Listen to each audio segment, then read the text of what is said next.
Alright, so we are starting from where we left in the last module, which is color. Now we are starting with texture. This is creating like a brick structure on top of that, and it is, it does have different values to tweak to get a certain look. You can change the brick colors here. Whatever you want to set, you can set it out, and you can scale in, scale out, all that stuff.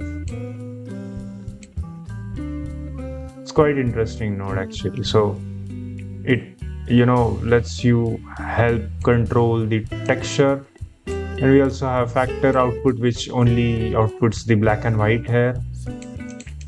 So that was brick texture. Then we have checker texture, and checker, as its name says, it controls the checkerboard kind of pattern.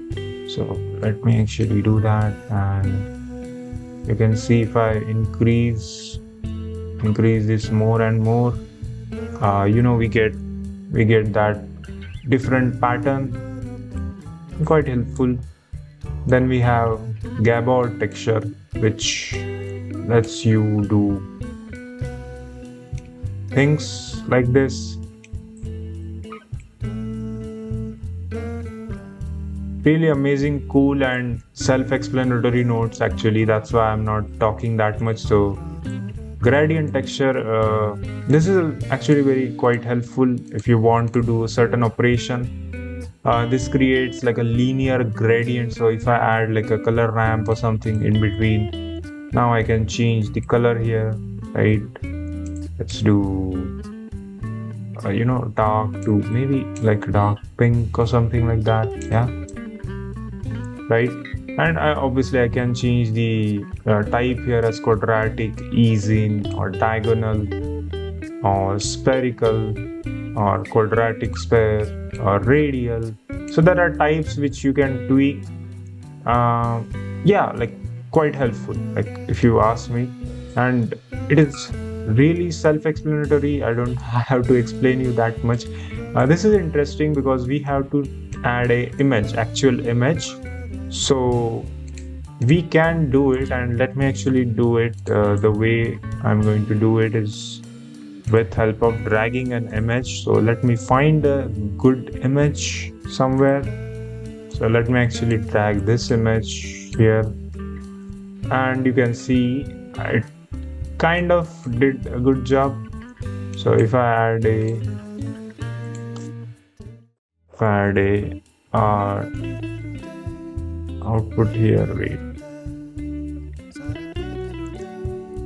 yeah, mapping and texture coordinate, no, that is what it. So maybe add you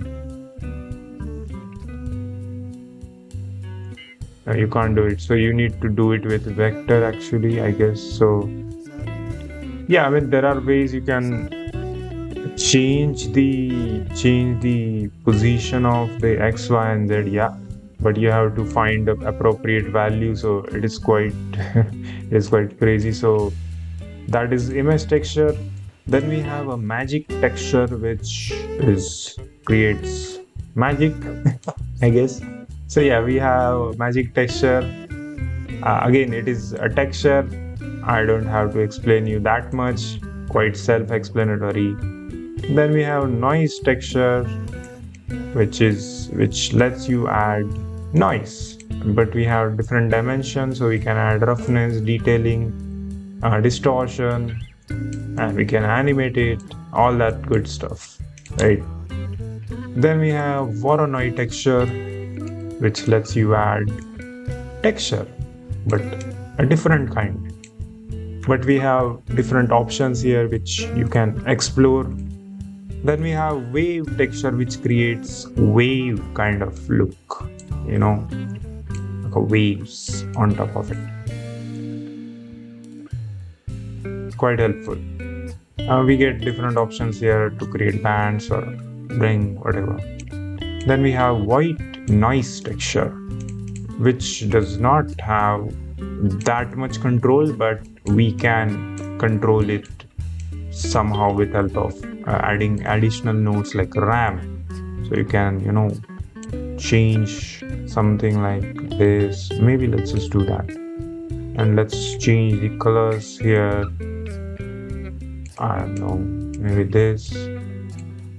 Let's do greenish. Let's do, I don't know, bluish or maybe yellow. Yeah, you get the point. So it is the texture nude module explained. Again, just like color, texture is self-explanatory. So I'm not going to explain you summary. And that's it. Thanks for watching. Like and share this video and subscribe to channel so you don't miss the next part.